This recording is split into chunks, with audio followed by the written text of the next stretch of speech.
We wanted to make something similar to spells in our hospital management game Galacticare. Obviously magic wouldn't quite fit the bill for a space hospital game, so instead we came up with something that would better fit the style of the game, and that's craft tech. We wanted to give players an arsenal of tools and powers to quite literally take their hospital to the next level. One of the different types of craft tech would be the room upgrades. Each room can be equipped with an upgrade that can dramatically improve or change how it operates. For example, the holodoc emitter will generate a holographic doctor to work in the room. This holographic doctor may seem like the perfect employee. It will work tirelessly without breaks or even a salary. However, they're not as effective as regular doctors, nor are they able to gain experience and level up. Another room upgrade you could use would be the efficiency regulator, which can triple the amount of credits that a room generates per treatment. Next up, we have the corridor upgrades. Outside of your rooms, there are also numerous craft tech items which can be used to enhance the corridors of your hospital. The biostasis beacon projects a large aura which reduces the health decay of all patients in a large area. This can allow you to create effective waiting areas which keep patients alive even if your wait times are excessive, which happens really quite often to me personally. Next up for corridor upgrades is the teleportation pad, which does exactly as you'd expect. You can instantly teleport both patients and staff across the hospital to any other teleportation pads you've built. I'm quite fond of these teleportation pads personally, since I'm the type of person who builds my hospital just a little bit too narrow. So if I need to build more facilities, I would build them in another room and set a teleportation pad close to the waiting area, so patients can just take the teleportation pad to visit any of the facilities in the hospital. As well as the physical upgrades that work like objects that you can place in a room, we also have consumables.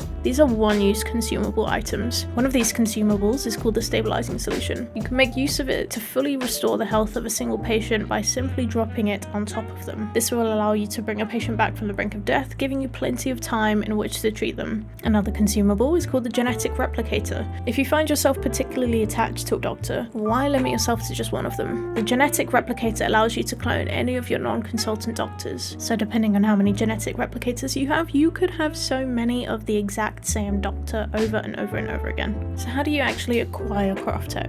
The first and most straightforward method of acquiring craft tech is by completing objectives. Every task completed will grant a bevy of mission rewards, including a handful of craft tech items. We also have blueprints and crafting. Using Craftium, you'll be able to craft more of any craft tech item you have a blueprint for. Any blueprints you have are taken with you from level to level. The third and final way of acquiring craft tech would be Baz, the traveling merchant. A colossal you meet at the beginning of the game will routinely visit the hospital to offer you a random selection of craft tech items in exchange for your hard-earned credits. Baz will always offer you a free item as thanks for helping him out, so it's always worth checking the shop out when he visits, even if you can't afford to buy anything.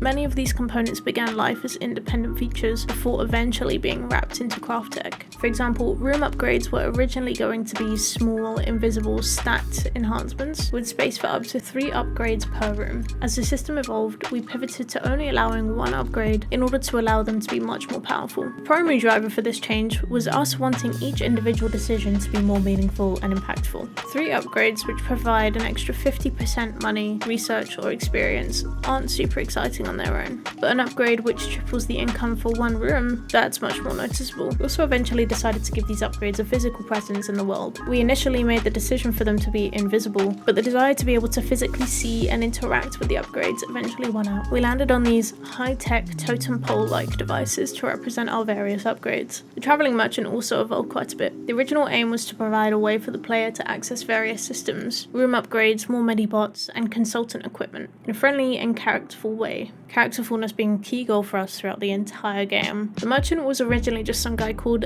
Derek Voidborn, but he was just a regular human guy, not the most interesting thing. So what's cooler than some regular human guy? Obviously a giant space whale. Consumables, corridor upgrades, and crafting all came later. We always wanted to include something akin to spells in Galacticare, little tools that let you slightly bend the rules of the game and really let you feel powerful. And we quickly started to introduce items like the stabilizing solution and genetic replicator. As for corridor upgrades, these became a natural extension of the room upgrades, providing meaningful choices when building didn't need to be restricted to just your rooms. Items like teleporter pads allowed you to make interesting decisions in how you shaped the fabric of your hospital. The last piece of the puzzle was crafting. As all of these systems began to mature, we eventually realized that giving the player more agency was going to be vital. Instead of being limited to what baths and event rewards gave you, crafting allowed you to direct your resources towards the consumables and upgrades you find the most fun, whilst still allowing external rewards to feel meaningful due to the limited supply of craftium. And that brings us to the end of the craft tech devlog. We hope that delving into the different types of craft tech as well as how to acquire and craft them has brought you another facet of fun to the game that you can use once you bring your hospital to the next level.